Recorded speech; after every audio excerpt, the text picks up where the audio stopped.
আগামী 15, 16 এবং 17 মে এস্টোরিয়ার 3927 স্ট্রিট এভাঞ্জেল খ্রিস্টান চার্চ অডিটোরিয়ামে অনুষ্ঠিত হতে যাচ্ছে বঙ্গবন্ধু আন্তর্জাতিক বইমেলা 2026।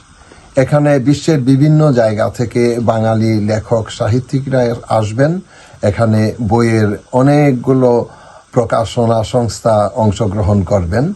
আপনারা বই কেনাকাটা করবেন, সাথে সাথে থাকবে বাঙালি বিভিন্ন সাংস্কৃতিক পরিবেশনা, আলোচনা।